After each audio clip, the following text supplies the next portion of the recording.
Okay, so good evening po sa lahat mga kapatid at muli po ay formal na po tayong magsimula na po dito po sa ating broadcast every Sunday po. I know mga kapatid na galing po kayo sa mga churches, nagsamba na, okay, sa inyo yung mga local churches, pero minabuti ko po na talagang itong Sunday night ay bigyan ng pagkakataon dahil alam niyo po mga kapatid, ang dami ko pong dapat i-share po, no?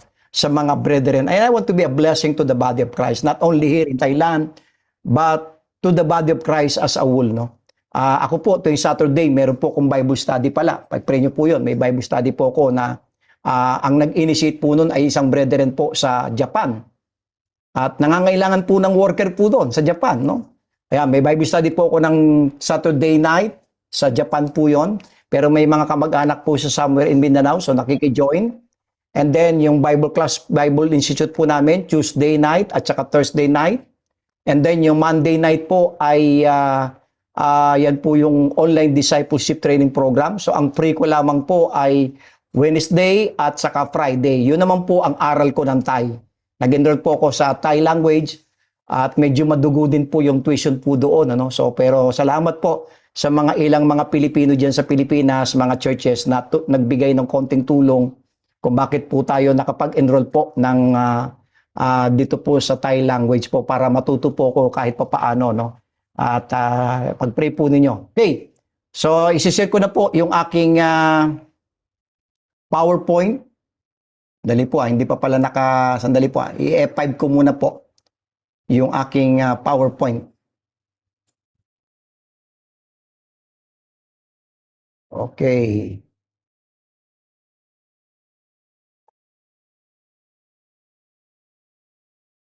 Share screen muna ako. Yan, okay. So, kuklose ko po muna yung aking video at yan. Okay, so wolves in the churches. At papaumanin kung nakaraang Sunday po ay hindi po tayo nakapag-broadcast. Pero sana po ipanalangin po ninyo na tuwing Sunday po kasi medyo mahaba-haba po ito. Ito po ay isang libro po na pwede po kayong magkaroon po nito at ipanalangin po ninyo po yung October po. Yan po yung balik namin sa Pilipinas. Yung Bible Conference po natin, October 28, 29, 30 po. At kung kayo po, total nandiyan naman sa Pilipinas, ay sana paglaanan nyo po ng time para kayo po ay hindi lamang itong libro ang inyong matanggap. So this book is not written to attack the church. It is written to protect it. Okay, hindi po ito ginawa ko para atakihin yung mga churches, kundi ang purpose nitong lesson ito ay protektahan yung mga local churches. The greatest danger to the church today is not outside persecution, but inside deception. Ang pinakamatinding danger po na kinakaharap ng mga local churches, hindi po yung persecution, kundi po yung sa loob po merong nakapasok na po ng mga wolves po sa mga churches. Not all who stand in the pulpit are sent by God. Tandaan po natin yan. Not all who speak in His name speak His truth. Hindi lahat ng tumatayo sa pulpito ay talagang totoong sinugo ng Diyos at hindi lahat ng nagsasalita patungkol, nagbabanggit sa pangalan ng ating Panginoon ay nagsasalita ng katotohanan. And not all who sit among the sheep belong to the flock. Hindi lahat ng nakaupo sa loob ng ating pananambahan, sa ating mga congregation, mga sheep po talaga, mga tunay talaga na mga saved, no? There are wolves in the churches. Yan po yung ating pong pinag-uusapan po dito. So balikan natin ng konti kung ilan na po yung mga natalakay po natin. Chapter 1, natalakay po natin, Wolves Among the Flock, a Biblical Reality. Chapter 2, the shepherd, na-discuss po natin, sino ba yung shepherd, ano ba yung katangian ng shepherd, the sheep, and the wolves. Okay, chapter 3, the origin of wolves. Saan ba nag-origin to? Satan's strategy in the church. Chapter 4, talakay natin yung the marks and characteristics of wolves. Ito po yung paano ba natin makikilala, paano ba natin ito, ano ba yung mga palatandaan para tayo po ay maging aware, tayo po ay talagang maging mapagmasid po tayo, no? Sabi nga ng Bible, be sober. Sabi sa 2 Peter 5:8, be sober, be vigilant, because your adversary, the devil, as a roaring lion, seeketh about whom he may devour. Kaya po, kailangan tayo po ay mapagbantay, mapagmasid. Wag po tayo, ito po yung panahon, mga brethren, na ito po yung panahon na hindi na po tayo dapat, masarap mag-relax. Masarap mamasyal. Okay? Masarap yung paisi-isi lang. Pero alam po ninyo, kapag kayo po ay lalo pong nag-devote ng pag-aaral ng salita ng Panginoon at inaral ni natin yung mga pamamaraan ng Diablo, ito po yung panahon na talagang tayo po ay magseryoso. Ito po yung panahon na tayo po ay magbantay, magmasid at mag-observe. Dahil kapag po hindi natin ito ginawa, hindi natin namamalayan na pasok na pala tayo ng mga wolves sa ating congregation. Chapter 5, wolves in doctrine. Ano po yung doktrina ng wolves? Corrupting the truth. Yan po yung natalakay natin na yung doktrina ng mga wolves, ito po ay i-corrupt yung katotohanan. So ngayon po, tayo po ay nasa chapter 6 na po. Wolves in leadership. Okay? Ano po ang mga wolves kapag po sila po ang naging leader? Power, control, and abuse. Okay? So nakapokus po tayo ngayon, hindi lamang dati na pag pumokus tayo sa mga wolves na sa loob ng congregation. But this time, mga wolves na ito'y mga leader po ito eh. Mga naging leader po ng mga chibbahan eh. At ano po yung wolves in leadership? Power, control, and abuse. When authority is used to serve self instead of Christ, ayan po, nakakatakot. Kapag kayong authority po, okay, ay ginamit para sa kanyang sariling kapakinabangan. Dahil alam po naman natin ang isang leader po ay may authority po eh. Okay? May authority na mag-lead ng congregation, may authority na mangaral, may authority na magpasunod. Pero when authority is used to serve self instead of Christ, yan po yung nakakatakot, mga kapatid. Let's go dito po sa ating introduction. Beloved, one of the most painful experiences in the Christian life is not being hurt by the world. It is being hurt by someone who claims to represent God. Many believers have survived persecution from unbelievers, but have been deeply wounded by leaders who misuse their authority. Siguro bago tayo talaga lubusang magpatuloy dito po sa ating chapter 6, Wolves in Leadership, Power, Control, and Abuse, tayo po ay mag-pray muna.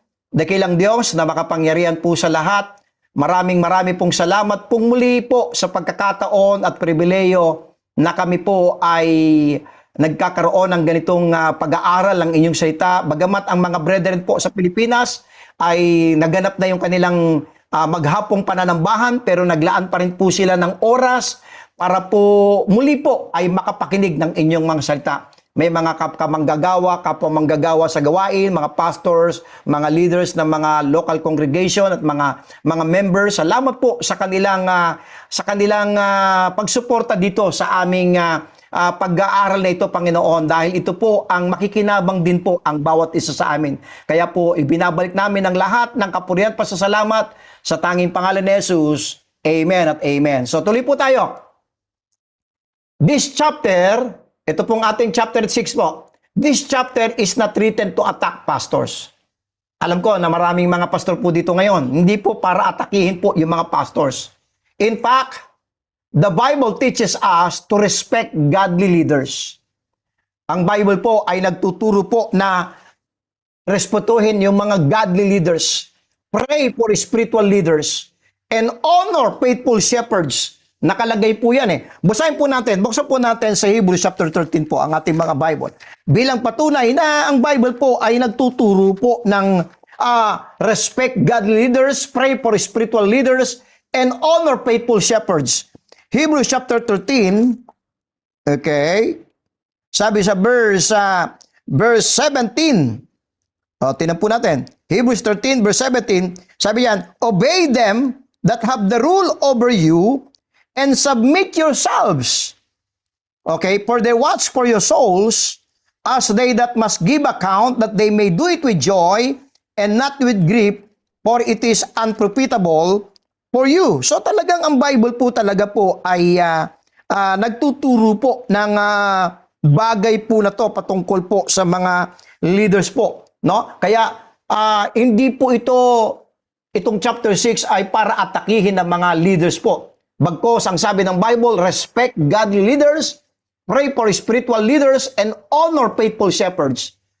Sabi sa 1 Timothy chapter 5 verse 17, let the elders that rule well be counted worthy of double honor. Pansinin po yung word na double honor. Okay?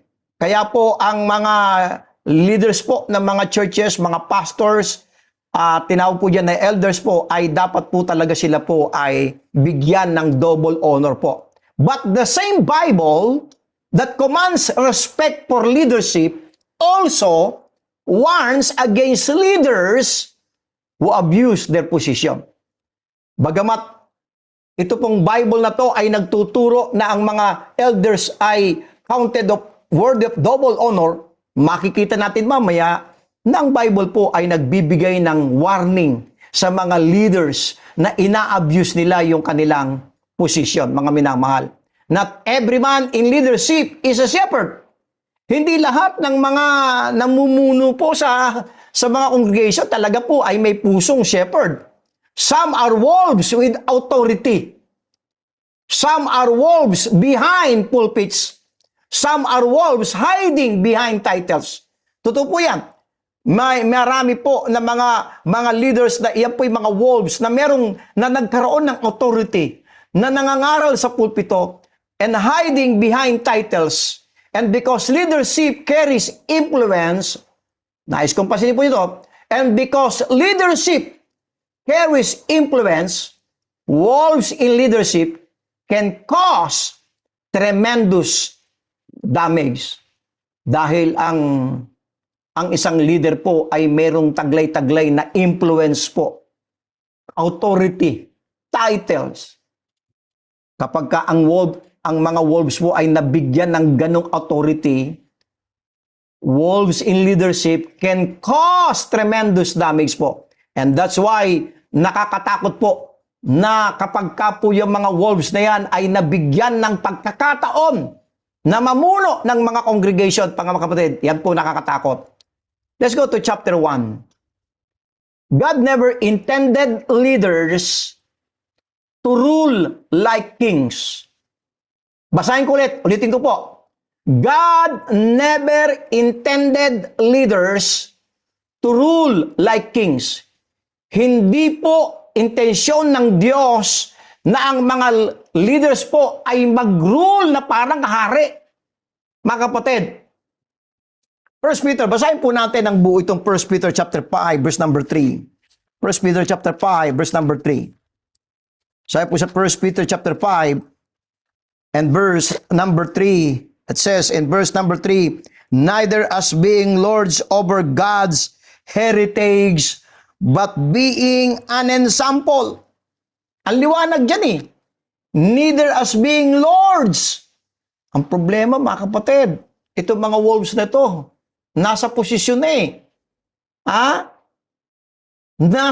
Namumuno, marami ng mga wolves, mga kapatid, sa mga local churches. Hindi lamang sa congregation, kundi sa mga namumuno. At ang sabi dito sa ating first point, God never intended leaders to rule like king. Wala po tayong mababasa ng instruction ng Panginoon sa mga pastor ay mangmumuno parang hari. Hindi po eh. Ang liwanag po ng 1 Peter 5:3, neither as being lords over God's heritage. The church belongs to Christ. It does not belong to a pastor. Tandaan po natin yung church na pinagkatiwala ng Panginoon sa atin, hindi po yan sa'yo. Okay? It does not belong to a pastor, a bishop, a missionary, or any religious organization. Nakakalungkot po ngayon na parang ang mga pastor ngayon, okay, na para bang pag-aari nila yung kanilang mga miyembro. Nakakatakot po yung ganun, mga kapatid.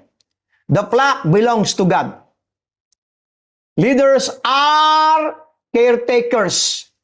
They are servants. Tingnan po natin sa 1 Timothy po. Buksan po natin mga Bible po natin. Maganda, basa po tayo ng Bible para patibayin po natin po yung itong ating pinag-uusapan. Okay? Kung sabi po sa 1 Timothy, 2 Timothy, tingnan ko po muna ha. Chapter 3, yes. 1 Timothy chapter 3 po. 1 Timothy 3 po. Tingnan po ninyo. Ang leaders po, caretakers po ano ang reference natin? Tansinin po ninyo. Babasahin ko po sa verse 4. Sige po, buksan po natin mga Bible po natin. 1 Timothy chapter 3 verse number 4. Nais kong samahan niyo po kung basahin po niyo, tingnan po niyo sa Bible niyo po ito, mahalaga po ito. Sabi sa 1 Timothy chapter 3 verse number 4, one that ruleth well, ruleth. I want you to know the word ruleth. Pamumuno. Okay? Sabi diyan, one that ruleth well his own house, having his children in subjection with all gravity. Verse 5. Dinipine yung word na ruleth sa verse 5. For if a man know not how to rule his own house, I want you to know what's the verse? In verse 5, rule ang binanggit and then pagdating, how shall he take cares? The church of God. Nakita po ninyo, mga kapatid? So, caretakers po They are servants ang mga leaders po. They are stewards. Caretakers, servants, and stewards. Yan po yung dapat yan nating maunawaan bilang leaders po ng mga churches. A shepherd is called to lead by example, not by domination. Sabi sa 1 Peter 5:3, but being ensamples to the flock. That's why ang pastor po, hindi po siya king, hindi po siya boss. Okay? Hindi po siya nagmamando-mando. Okay? Kundi ipinapakita niya yung magandang halimbawa po, mga minamahal. Okay? Nung ako po ang nagpapastor po diyan sa Bible Believers Baptist Church diyan po sa Batasan po. Ginagawa ko po yung kahit po yung CR po ng aming church, nililinis ko po yan. Ayoko po marumi. May mga workers po kami noon. Ipinakita ko sa kanila. Umaga, nakita ko na isang worker, Pastor, wag po. Hindi, sabi ko, gusto ko munang ipakita sa inyo na kaya kong gawin yung ginagawa ninyo at gusto kong ipakita sa inyo paano maglinis. Okay? Pati na Doro. Nililinis ko yan.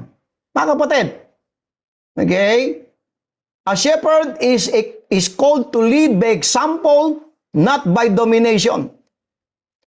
The difference between leadership and control. Ano ba pagkakaiba ng isang leader at ang yung sa itang control? Biblical leadership says, follow me as I follow Christ. Yan po yung biblical leadership. Follow me as I follow Christ. Control says, you must obey me no matter what. Yan yung nakakatakot. Sumunod ka kahit ano. Kahit anong, ano pa man ito. Nakakatakot po yan kapag kaganyan na yung pastor. Biblical leadership points people to Christ. Control points people to a man. Yan po pagkakaiba ng leadership at saka ng control. Yung biblical leadership, pinopoints ang bawat isa sa ating kay Kristo. Pero yung control points people to a man. A true shepherd wants believers to grow in Christ. A walk wants believers, ito po nakakatakot, to become dependent on Him. Kapag ka po ang mga tao ay totally nagdidepende na sa kanilang leader, parang doon na lang talaga lahat. Hindi na nila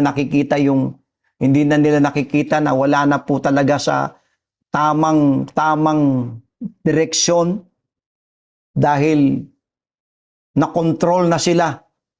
Okay? Pero nais kong manuwan nyo sa ating point number 1, God never intended leaders to rule like a king. Number 2, let's study the example of Diotrephes na nabanggit po sa Bible. 3 John chapter 1, verse 9. Tingnan po nyo. Sa 3 John, verse 9 po. 3 John. Isang chapter lang naman po ito eh. Okay? Verse 9. Binanggit po yung pangalang ito eh. Okay? Mas maganda verse 9 at saka verse 10. Okay?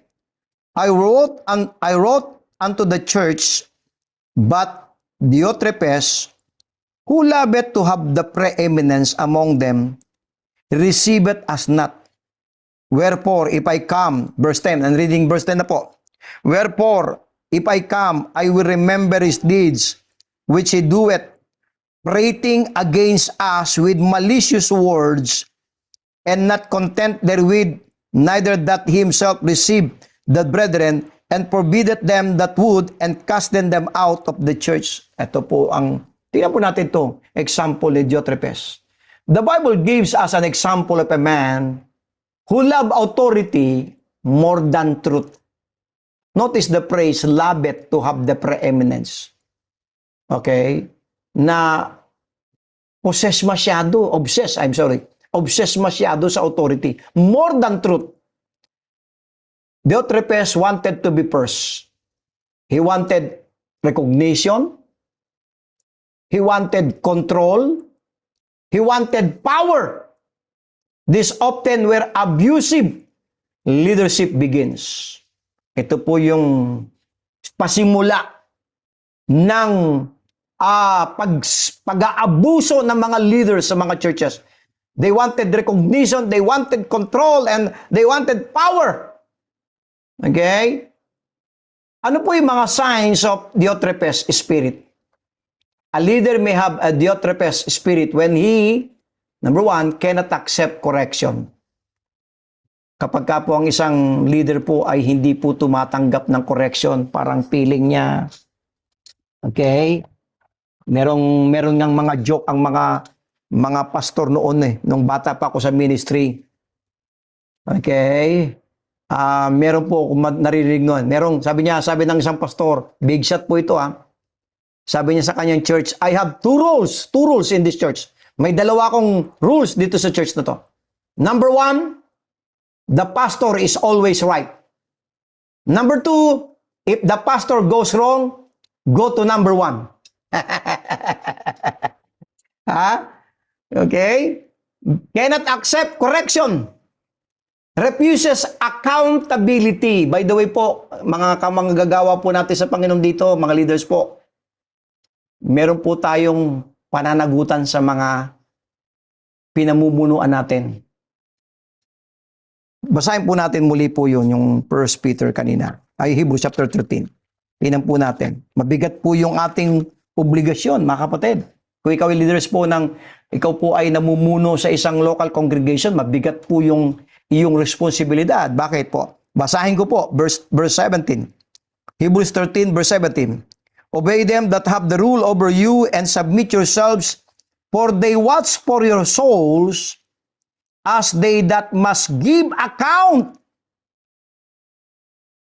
Mananagot po tayo Pero itong mga Diotrephes spirit refuses accountability, cannot accept correction, demands unquestioning loyalty. Nako, ito po yung nakakatakot sa panahon natin yan. At nagaganap po ito. Hindi mo kailangan questionin yung kanyang ginagawa. Basta sumunod ka lang. Kahit na alam mo nang mali ang nakikita mo, sumunod ka lang. Demands unquestioning loyalty. Becomes threatened by disagreement. Nako, yan yung mga Diotrephes spirit po Threats the church as his personal kingdom. Treats the church as his personal kingdom. Meron pong isang pastor. Totoo po ito. Sinabi po niya ito sa conference po. Okay? Matagal ng panahon. Siguro mga 20 years ago. Matagal na po ito Sabi niya po, okay, my church is my kingdom and my pulpit is my throne. Totoo po, sinabi niya to. Yung church daw niya, yun daw yung kanyang kaharian at yung pulpito, yun yung kanyang trono. My church is my kingdom and the pulpit is my throne. Pagka tinatrato mo yung church na parang kaharian mo, ikaw yung kaharian mo, naku, delikado po tayo, mga kapatid. Such attitudes do not come from Christ. They come from pride, mga kapatid. Let's go to point number 3. Wolves use fear to control people. Ayun, mga wolves, yan po yung kanilang gagamitin eh. Takot. Magkaroon ka ng takot sa kanila eh. A shepherd leads sheep. A wolf controls sheep. Yan po yung pagkakaiba. Ang shepherd leads the sheep. A wolf controls sheep. Many abusive leaders use fear as a tool. They may say things such as, if you disagree with me, you are rebelling against God. Sounds familiar. You must never question leadership. Yan yung mga ginagamit nilang panakot na, mga kapatid, these statements create fear rather than faith. Totoo po yan, mga kapatid. What does the Bible teach? Sabi sa 2 Timothy 1:7, for God hath not given us the spirit of fear. Maganda, basahin po natin ang buo ito. 2 Timothy chapter 1 verse 7. 2 Timothy chapter 1 verse number 7. 2 Timothy 1:7, for God hath not given us the spirit of fear, but of power and of love and of sound mind. Amen. God does not build His church through intimidation. God leads through truth, conviction, love, and scripture. Yan po yung pamamaraan ng Diyos. Papaano niya po tayo pangungunahan. Pangungunahan tayo ng Diyos sa magitan ng katotohanan, ng conviction, ng pagmamahal at ng salita ng Diyos. Amen. When fear becomes the primary tool of leadership, listen to this, something is wrong. Kapag ka po ang ginagamit ng mga leader ay takot, magkaroon ka ng takot, delikado po yan. Something is wrong, mga kapatid. Let's go to point number 4. Wolves use position for personal gain. Yan po naman talaga po ang aim ng mga wolves eh. Okay, gagamitin niya yung kanyang position para for personal gain. Sabi sa 1 Peter, balik tayo sa 1 Peter chapter 5 verse number 2. Balik po tayo doon. Basahin po natin ang buo ito. 1 Peter chapter 5 verse number 2. Feed the flock of God which is among you. Okay? Taking the oversight thereof, not by constraint, but willingly, not for filthy lucre, but of ready mind. Notice what Peter did not say. Ano yung hindi niya binanggit? He did not say, use the flock. Ang sabi niya, he said, feed the flock. Pakanin mo yung hawa ng Diyos. Hindi niya sinabing gamitin mo sila. Pero mga wolves use position for personal gain. A true shepherd asks, how can I help God's people? Tandaan po natin, mga lingkod ng Diyos. Minsan po ay may na-open po sa aking statement po, no? I'll make a statement na binabanggit ko po ito nung sinimulan ko po yung To the Regions Beyond Baptist Ministry po. Nag-create po ko ng isang ministry po na To the Regions Beyond, kung bakit po nagta-travel po ang inyong lingkod nung dyan pa sa Pilipinas. Pero hindi pa rin po umihinto yan. Pagbalik ko po dyan sa Pilipinas, tuloy-tuloy po itong To the Regions Beyond Baptist Ministry. Now, ito po yung madalas kong binabanggit po, no? Kapag ka ikaw lingkod ng Diyos, at may ginawa ka, nagpagod ka, nagsakripisyo ka, may ginawa ka something in the ministry. Pero nag-i-expect ka in return, hindi po yun ministry. Alam niyo kung ano yun? Business. Ulitin ko po. Kapag meron po tayong ginawa sa gawain ng Panginoon, mapa ikaw man ay leaders, pastor o membro, kapag may ginawa po tayo sa church, may ginawa tayo sa ministry ng Panginoon, Nagsakripisyo tayo, naggumawa talaga tayo ng full effort, nagbigay tayo ng time, napagod tayo, nahirapan tayo. Pero doon sa mga ginawa natin, nag-i-expect tayo in return, hindi po yun ministry. Ministry po yun. Business. Dahil kapag ikaw ay nag-business, kapag ikaw ay nagtinda, anong expectation mo? May babalik na gain. Tama po ba? Ang negosyo, kaya ka magninegosyo because you're expecting in return. At mas matindi pa sa business, ang business po, kapag ikaw ay magninegosyo, halimbawa, kung ang puhunan mo ay, halimbawa, 500, gusto mo, totoo naman po talaga to sa business. Wala namang masama rito. Kung magbi-business ka, okay? Gusto mo tumubo yung 500 mo, magiging 1,000. So, nag-expect ka in return, ang tawag po doon, negosyo. Pero sa ministry po, hindi po negosyo po ang ministry. Sinanay ko po ang sarili ko po. Ako po, by testimony po, I'm not bragging. No. Huwag niyo po sanang misinterpret po ito, mga kapatid. No, hindi po ko nagbabrag. I'm just making an illustration or example, no. Na nais kong maging ganun din po tayo, mga lingkod ng Diyos. Sanayin po natin ang ating sarili na gumawa ng isang bagay na pag ginawa natin, kahit walang balik, matuto tayong maging masaya. Na merong joy. Na merong tayong joy dun sa ginagawa natin. At kahit na hindi ito i-recognize ng ibang tao, okay, yung bagay na to, ang mahalaga, nakapagsilbi ka, nakapaglingkod ka sa mga tao, mga kapatid. Sabi diyan sa 2 Corinthians chapter 1, buksan po natin. Okay, 2 Corinthians chapter 1 po. Buksan po natin mga Bible po natin. 2 Corinthians chapter 1, verse number 24. 2 Corinthians 1:24.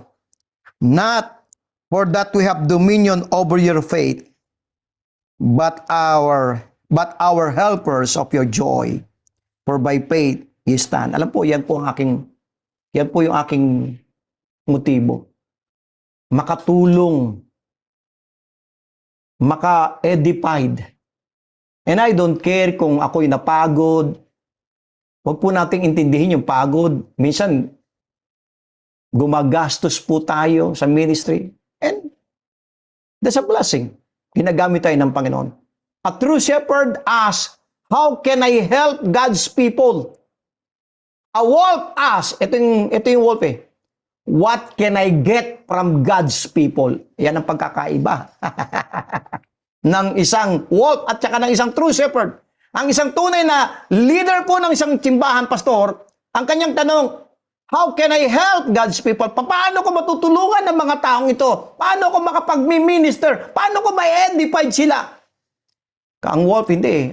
Ano kaya pwede ko mapakinabangan dito sa mga taong ito? Wolves use position for personal gain.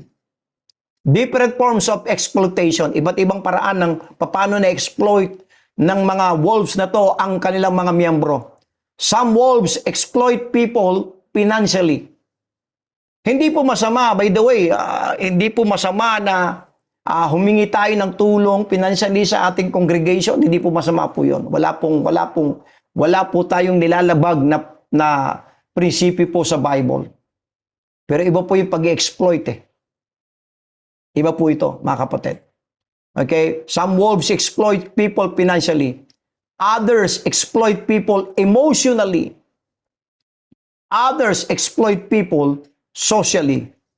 Some build ministries around themselves instead of around Christ. Mga kapatid, yung binibuild ba nating ministry, ito ba ay nakasentro kay Kristo o nakasentro sa iyo?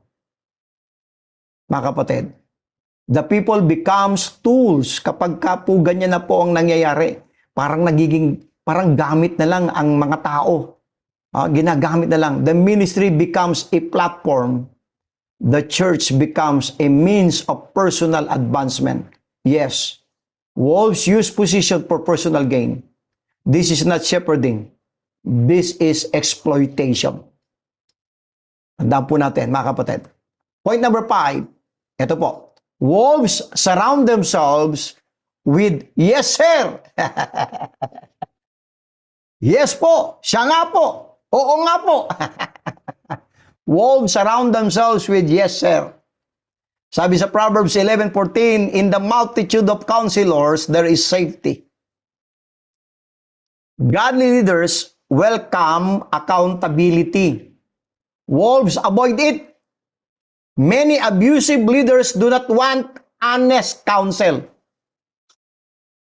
Totoo po yan. Instead, they surround themselves with people who never question them.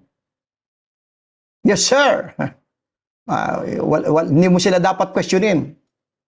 Hindi ka dapat pwedeng magtanong, hindi pwedeng kumibo. Never question them. Never challenge them. Ang gagawin mo lang, always agree with them. Ang mga wolves po, surround themselves with, yes sir, yes sir. Mga kapatid, this creates a dangerous environment.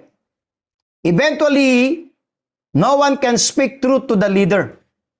And when nobody can speak truth, ito po ang nakakalungkot, pride grows unchecked. Dahan-dahan kapag ka po ang leader po natin, tayo po na mga leaders po ay hindi po tumatanggap ng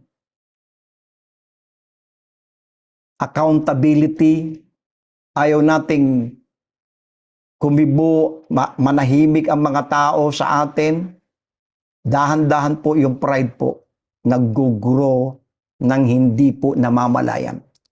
Wolves surround themselves with yes sir. A healthy leader is teachable. Ang isang leader po dapat teachable. And I'm thankful to God na may mga pastor po dito na nandito ngayon ako po nagpapasalamat sa inyo no? Na yan po kasi ang katangian ng sa mga leaders Teachable, tayo po ay walang perfect sa atin, walang pwede magsabi sa atin, alam na nating lahat. Matuto po tayong turuan. Ako po, may matututunan ako sa isang batang pastor. Okay? May matututunan ako sa mga miyembro. A healthy leader is teachable. A godly leader can say, I was wrong. A wolf rarely says those words. Alam nyo, yung mga wolf, bihira po, nasasabihin nila, nagkamali ako. Humility welcomes correction. Pride resist it, mga kapatid. Let's go to point number 6. Wolves often create a personality-centered ministry. Ito po nakakatakot po sa mga wolves. Ang kanyang kinecreate po na ministry po, nakakonect po sa kanyang pagkatao para bang. Kaya nga,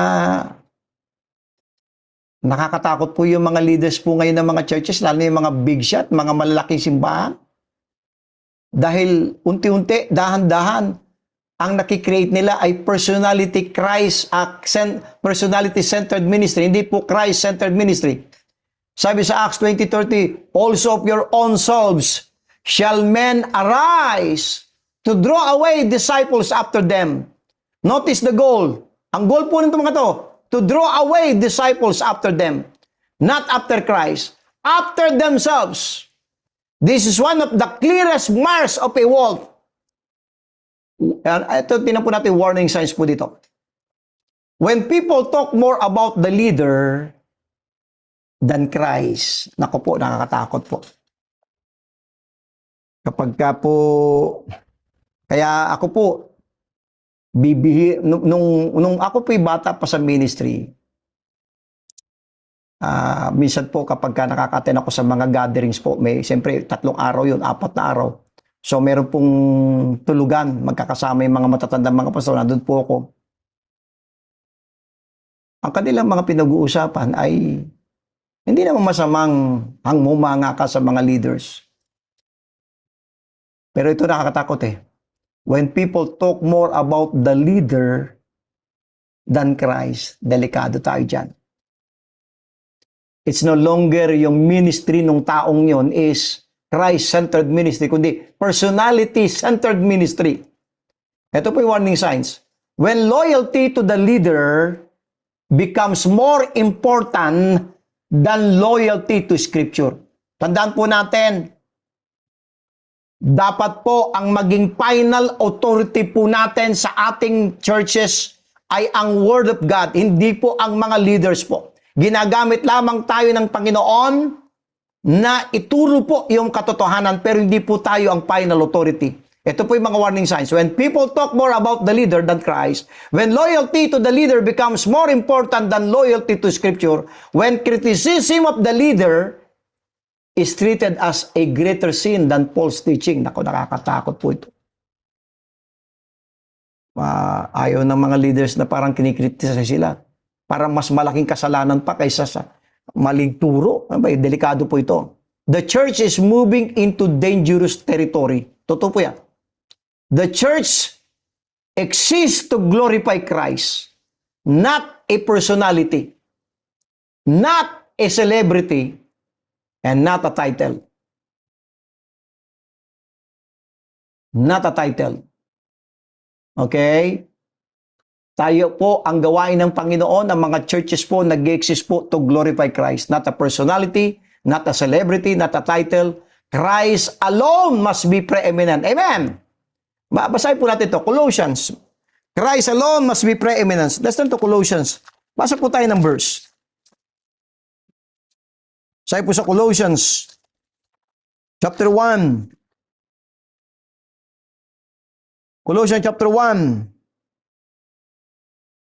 Okay, verse 18. Colossians chapter 1, verse 18.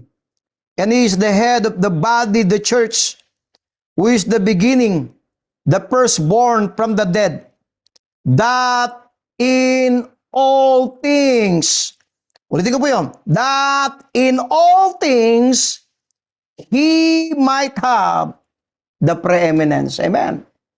Ang dapat kukuha ng glory, ng preeminent, ay walang iba kundi ang ating Panginoon. Amen. Point number 7.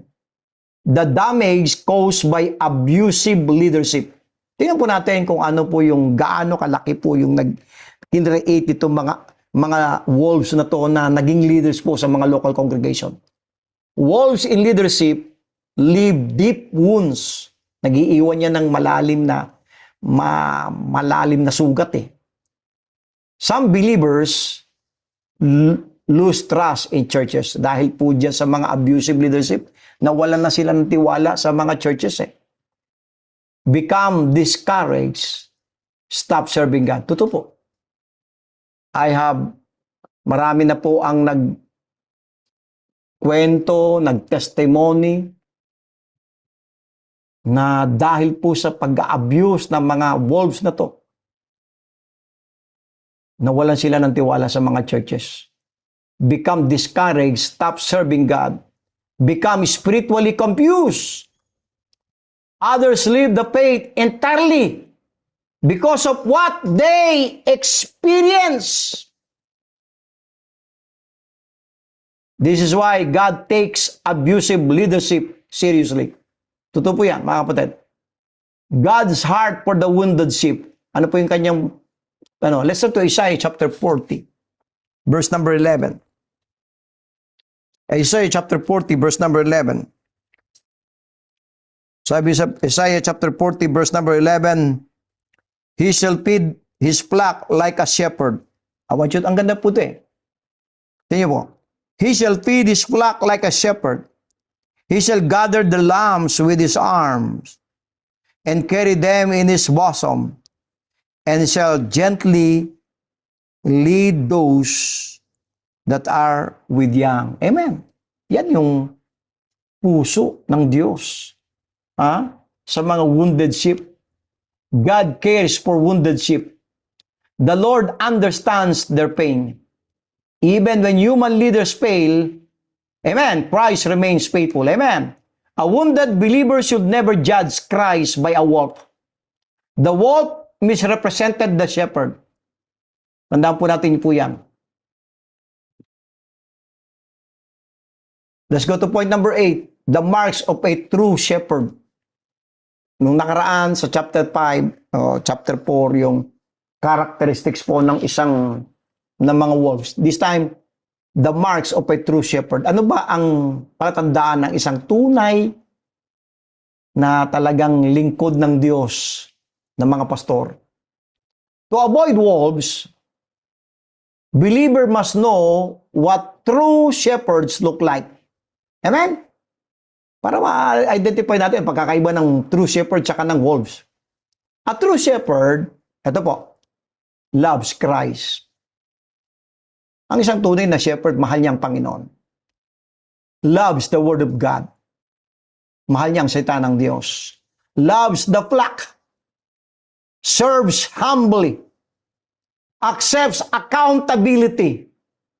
Points people to Christ. And protects the church from error. Ito po yung tunay na leaders. Ito po yung tunay na pastor. Mahal niya yung Panginoon niya. Mahal niya ang salita ng Diyos. At mahal niya yung kanyang mga flock, yung mga flock po. And serves humbly. Alam niyo mga kapatid na alam ko na may mga bagay pa na pray ko na sana itong pastor dito po sa Thailand, yung amin pong pinupuntahan tuwing Sunday morning. At ito po yung, bata pa po siyang pastor, pero 16 years na po siya dito. Ka-anniversary lamang po nila ngayong today, itong Sunday nito. And napaka-humble na pastor. Alam niyo mga kapatid, sa akin mga kapatid,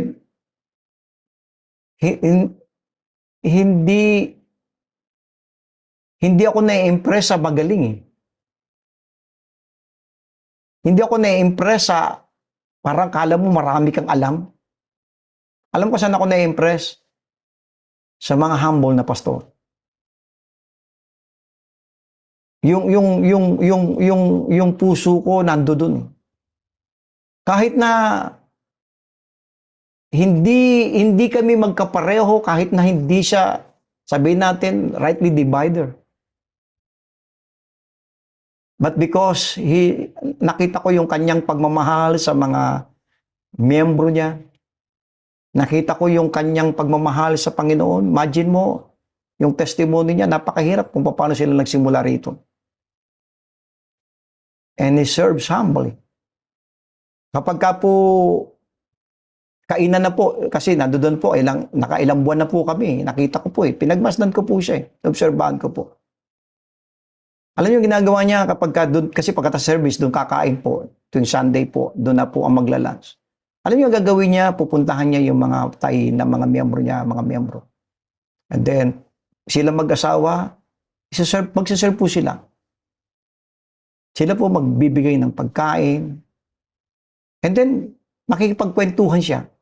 Habang kumakain po yung mga miyembro, pagkatapos siya doon, lilipat na naman siya sa kabila. Makikipagkwentuhan siya. Babatiin niya. And then, lilipat naman siya.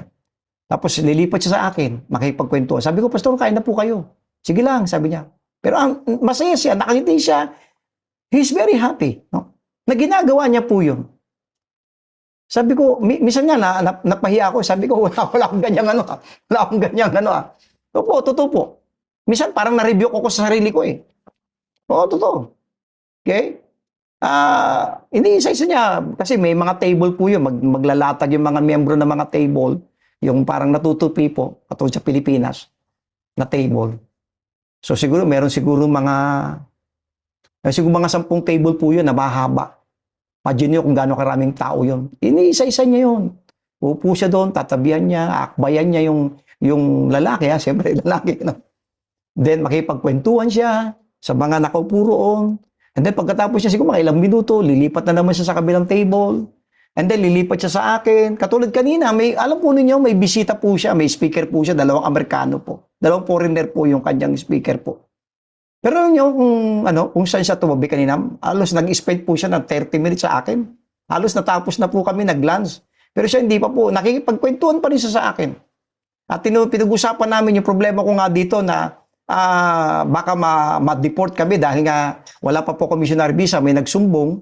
And then inaayos niya, bini-encourage niya ako. At imagine mo, may bisita siya, hindi niya inintindi, ako inintindi niya. Opo, totoo po. No? Ando doon siya, 30 minutes siya doon. Pagkatapos, lumipat na siya. After noon, sige pastor, natapos na kayo, nabanggit ko yung mga problema, tinulungan niya ako, anong gagawin ko, pinayo niya ako. And then sabi niya, may ibibigay ako sa iyo na dokumento kapag ka may pumunta dyan sa lugar mo, ipakita mo yan, sabi niya. And then tawagan mo ako. Then after that, lumipat na sa kabila. Hindi siya kumakain. Nagla-lunch lahat. Siya lang hindi. And with that, sabi ko sarili ko, Lord, bibihira lang ako makita ng ganong pastor. I know, hindi niya alam ang right division. I know that. Maaring may konti siyang alam siguro.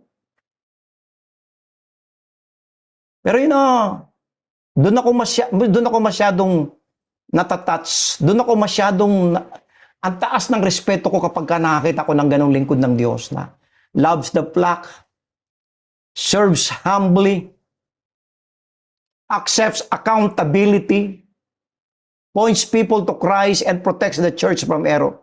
Amen. A true shepherd does not seek a throne. By the way po, mga lingkod ng Diyos, hindi tayo hari-harian sa church natin. Okay? He carries a burden. He serves because he loves Christ. Buhat-buhat natin tayo, mga leaders po sa mga local church congregation. By the way, mga membro, mabigat po yung burden na dala-dala po ng mga pastor ninyo. He carries a burden. He serves because he loves Christ. Dito po tayo sa practical lessons for every believer po. Dito po sa ating chapter 6, Wolves in Leadership, Power, Control, and Abuse. Respect spiritual leaders, but not idolize them. Tandaan po natin yan. Number 2, follow Scripture above every human authority. Tandaan po natin, ang ating pong final authority po, ang salita ng Diyos. Number 3, watch for humility, not merely ability. Tingnan natin yung humbleness ng lingkod, hindi yung kanyang kakayanan, magaling. Hindi po. Hindi po. Number 4, pray for faithful shepherds. Number 5, refuse both rebellion and blind loyalty. Hindi dapat tayo magrebelde, pero ingatan din natin yung blind loyalty. Sumusunod tayo na wala tayong nakita, wala tayong narinig. Sabi nga sa 1 Thessalonians 5:21, prove all things. Hold fast that which is good. Dito po tayo sa conclusion po. Leadership is one of God's greatest gifts to the church. Ephesians chapter 4, tingnan po natin sa Ephesians chapter 4, buksan po natin ang mga Bible po. Alam po niyo yung mga leaders po sa church, man gift po yan eh. Regalo, pakaloob po yan ng Diyos eh. Sa ano pong reference natin? Ephesians chapter 4. Meron po tayong verse? Yes, meron po. Man gives po yan, mga yan. Ephesians chapter 4, verse number 11. Ephesians chapter 4, verse number 11. And he gave, I want you to know the word gave. And he gave some apostles, and some prophets, and some evangelists, and some pastors, and teachers. So leadership is one of the greatest gifts to the church. Tandaan po natin yan. But leadership in the wrong hands, ito po nakakatakot, becomes one of the church's greatest dangers. Mga leader po, greatest gift yan ng church eh. Pero kapag ka po yung leaders po, yung pamumuno po, ay napunta sa maling kamay. Amen? But leadership in the wrong hands becomes one of the church's greatest dangers. The answer is not to reject leadership. The answer is to recognize, listen to this, the difference between a shepherd and a wolf. Ang ating pinag-uusapan dito, hindi yung mga leaders na, hindi, ayoko yan. Hindi. Dinidifferentiate natin yung pagkakaiba ng shepherd at ang ng wolf. Tandaan po natin. God's people need leaders. But they need leaders. Ang kailangan natin ng mga leaders sa churches natin who follow Christ. Amen. Let's go to the final report dito sa ating chapter 6. A true shepherd uses authority to serve. Authority to serve. Sabi niya nga sa akin, itong pastor na to, marami ako natutunan eh. Ay, ako pa naman po, matapang ako. Marami nakakilala sa akin pag nag-preach ako, tsaka ano ako eh. Ano po ko diretsahan po eh. Pero sabi niya sa akin, to, pastor, iba yung mga Thailand, mga Thai people. Maramdamin sila. Hindi po sila sanay ng, sa totoo lang, hindi sila sanay na parang nire-rebuke sila, hindi sila sanay na, sabi niya, hindi sila sanay na magsasalita ka ng masasakit sa kanila, hindi sila sanay ng gano'n. Sabi niya. Kailangan, bago mo mawin ng isang Thai na Buddhist po, sabi niya, kailangan talaga ipakita mo sa kanila yung pagmamalasakit, pagmamahal. A true shepherd, at sabi niya, ang ginagawa niya, siyang nagsiserve. Yan po yung kanyang isa sa mga bagay na natutunan ko dito sa Thailand. A true shepherd uses authority to serve. A wolf uses authority to control. Yan pagkakaiba ng shepherd eh. Yung shepherd, ginagamit niya yung kanyang authority, yung panawagan niya, yung kanyang bilang leader para maglingkod. Pero ang wolf, ginagamit niya ang authority niya para mag-control. One feeds the flock, the other feeds on the flock. Malaki pagkakaiba niyan. Okay? And the difference will always be seen in the fruit they produce. Totoo po yan. Sabi nga sa Matthew chapter 7 verse 16, ye shall know them by their fruits. Amen. So, pansamantala po, mga minamahal, ay dito po natin pansamantala kinakat po yung ating pong programa ngayong gabi, yung ating broadcast. So, tayo po ay nasa 31. Amen. Praise God. Dami-dami po tayo ngayon, ha? Amen. Salamat po sa bawat isa. Okay. By the way, ito po ay para sa kabatiran po ng lahat po, ito po ay naka-uploaded na po sa ating YouTube po, no? Siguro minsan po ay ating po itong i-share po yung mga link po, no? Itong Wolves in the Churches. Medyo mahaba-haba po. Nasa chapter 6 po tayo. I think nasa chapter 18 po ito eh. So kaya mahaba-haba po ito and pray po ninyo. Katulad ng sinabi ko kanina bago po tayo nagsimula, ipanalangin niyo po kami dito po sa Thailand. Medyo muntik na po kaming ma-deport. Alam niyo, katulad sinabi kanina eh, minsan kapag ka nasa ibang bansa ka, Kristiyano, missionary ako, alam niyo naman, missionary tayo. Ang ina-expect ko, dapat matutuwa yung mga Kristiyano dito. Mukhang hindi sila natutuwa eh. Na may missionary pumunta sa Thailand. Pangalawa, mga kapwa Pilipino, no? At ipag-pray ninyo na sana ay biyaan kami ng Panginoon and with the pastor na kaibigan ko ngayon yung church na pinupuntahan namin. Sabi niya, pastor, huwag kang mag-alala. Pag nagkaroon ng slot ay tutulungan kita na magkaroon ng missionary visa. No? So yun po yung aming pinagpipray ngayon, magkaroon ng missionary visa talaga. At pag nagkaroon na ng missionary visa ay malaya na po akong makagawa ng anumang bagay.